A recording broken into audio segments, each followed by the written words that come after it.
Bob Cooney covers the Philadelphia 76ers for the Daily News, and he joins us now to look at the Sixers as we are getting closer to draft time, Bobby. The picture is going to be clearer of the next phase of the Philadelphia 76ers in about 2.5 weeks now. But could they again pair up with the Sacramento Kings and make a move? Is that something that you think is a realistic possibility?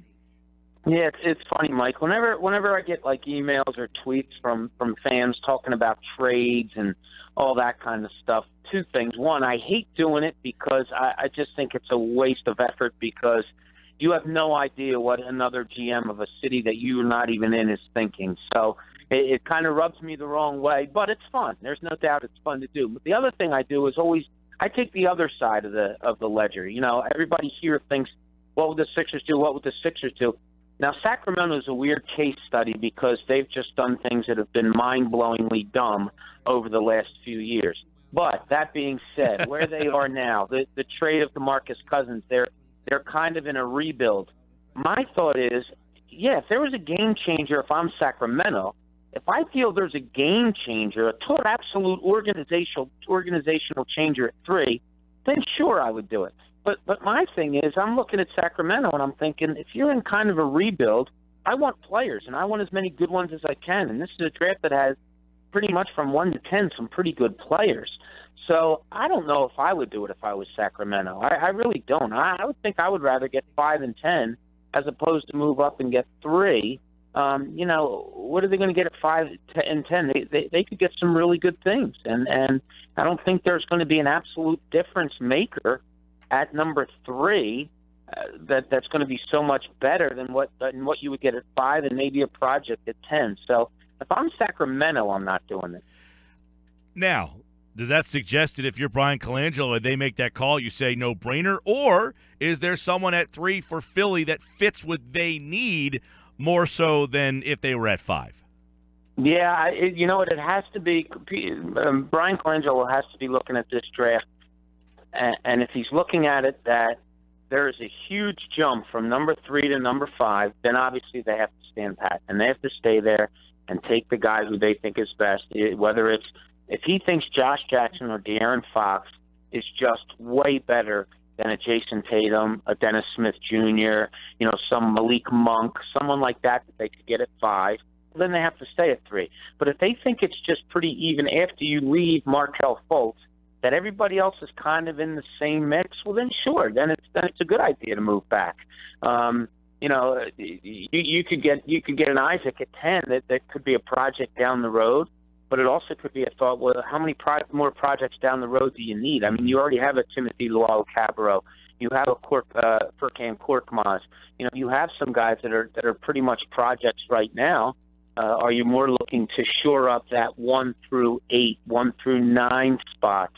You know, more immediately. So that's what he has to play with, Mike, and that's why it's a fun time right now for fans and for Brian Colangelo. Yeah, no doubt, because they're in that spot where it seems that there's a lot of choices, and much better than last year where it was 1 and 2 and then 3 was a drop-off. There's not a drop-off. It's just that there's a lot of choices out there. But let me ask you, Bob Cooney, if LeVar Ball came there, then what happens? So if LeVar Ball is still there at 3, yep. Is that your question? Yep. I think I look elsewhere. I do. Now that would be. I think that would be assuming that Fultz and Josh Jackson are going. I would think Jackson would be the one guy that could slip. Although this, Fox right. seems like he's moving up pretty fast. Although, Well, I'll tell you what. Yeah, whichever is left of Fox and Jackson. I think that's who I would take at number 3 if one of those two are left along with Lonzo Ball. I've said this over and over. It was towards the end of the NBA season when I really start to watch film and start to watch college games. And I put on Kentucky knowing that the Sixers needed a shooter, knowing that one of the best shooters in the country was Malik Monk. And I turn on a game and I turn on tape and I go to watch him, and all of a sudden my eyes just go elsewhere. And they went right to De'Aaron Fox. And I was like, wow, this kid is really, really something special. And I couldn't take my eyes off of him. And I'd circle back down to Monk, and then, of course, I'd focus on him. But, boy, De'Aaron Fox just really grabs your attention when you're watching film, when you're watching games.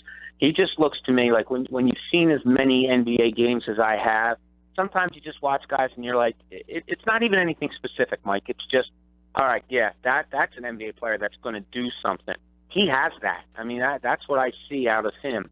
So I just think, I don't know, he just really sticks out to me. And Josh Jackson, a wing player that can just do so much, so many great things defensively, I think can grow his offensive game besides just being a slasher and a runner and a fast break guy. I think he can improve his shot a little bit. Those are the two guys that I would look at 3, even if Lonzo Ball was available. Yeah, now the way you look at Fox on offense, I would look at Jackson the same way defensively. When you watch him play in that Big 12, I mean, he looked like a guy that could jump into an NBA uniform and play defense tonight for the Cavs and try to help them out against the Warriors. He just looks like a guy who's going to be able to play NBA-level defense, Josh Jackson. Which is something the Sixers absolutely want. And you know what? He hits on 2 of their 3 criteria.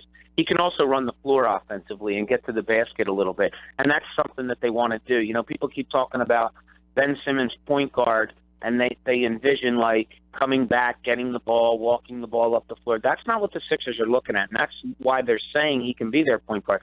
They want the ball to move forward. So it's not like a rebound is had and Simmons comes back to the ball. No, that's not what they want. It's not like the ball goes through the hoop, they inbound it with him coming back to the ball. That's not it at all. They want it going forward. So grab and go, and then it's going to be an outlet that's moving forward so that the ball will go to Simmons. That's their ideal thing. But then they want like a Josh Jackson. They want those athletic wings filling in.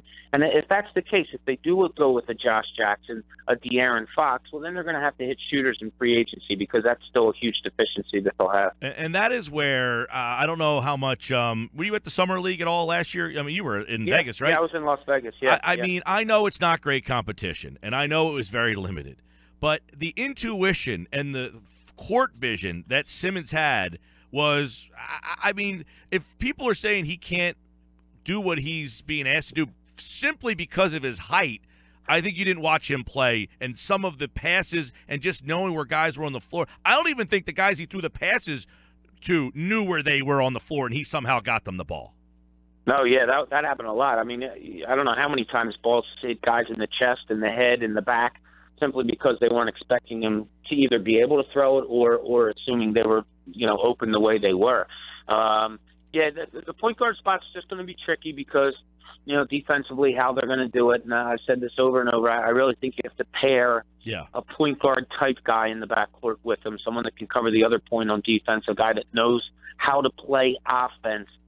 Point guard size maybe, but not necessarily with the ball in their hands all that much. And, Ben Simmons can also be a great secondary passer. If you're going speed and, if the listeners out there watch the way San Antonio, Golden State, Atlanta, the way they play with all the ball movement, the ball ultimately winds up into the best passer's hands. It might take 5 or 6 passes and come back to him again, but the best passer is usually making the best pass.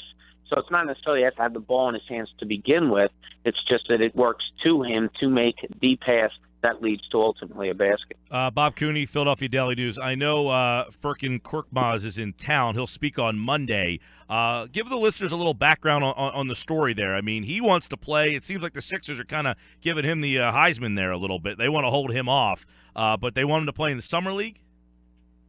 Yeah, they're hoping to. There's some issues because the Sixers obviously own his rights, but they have to buy him out of his contract, and there's some legal things that they would have to work out there. But there's also a chance that he could go play for his national team at the same time.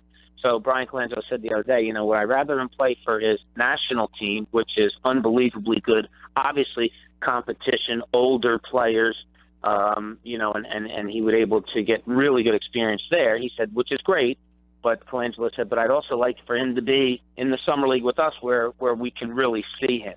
So it'll be interesting what happens. He just got here the other day, and I think yesterday he got here, and they said he was just going to get acclimated with coaches and different things like that today and through the next few days, and then they said they'll make him available. But, yeah, kid, he's put on some weight. He's filled out. He's a shooter, 6'6" kid, one of the guys that you're hoping that they can just throw on a wing, and when those fast breaks come, he's a guy that can catch and shoot and go from there. And it's a need that they that they have to fill, and they're hoping that maybe he can be one of the guys that does it. Yeah, he was a first-round pick last year, a draft guy. They sent him. He plays for the same team Saric does, right? Yeah, or did? Epis, I guess you can exactly. say. Yes. That team's loaded. Yeah, yeah, and you know when he came over here, when he came over here, being Saric, what Brian Colangelo and a bunch of those guys said was, you guys are going to be amazed at how mature he is because he can, you know, he's played with men, and it proved to be true. You know, he was really head and shoulders above physically and mentally what normal rookies are. All right, draft June 22nd. Bob Cooney from the Philadelphia Daily News here, breaking down some of the stuff as we get closer to the next chapter of Sixers basketball. Thanks, Bobby. All right, Mike. Thank you.